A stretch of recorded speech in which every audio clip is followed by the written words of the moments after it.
pane chitiko chinoitika aiwa kwachiwara aiwa kwagutu.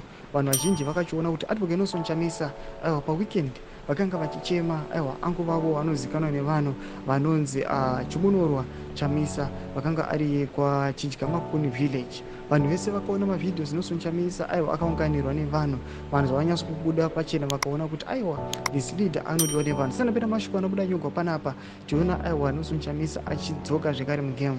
Don't subscribe or like what tipina pahendo yezinhu ai vana chiposta this picture ramuri kuona iro is a video but panapa takunze a picture ramuri kuona kuti people they were dancing vachifara but bear in mind kuti funeral vanhu vakadai vachichema, vanhu vakadai vachiungudza. But panapa toona kuti people they are happy. Inoda kuti Advocate Nelson Chamisa vakanga varipo vanyora vachiti watch Chamisa in hilarious comeback.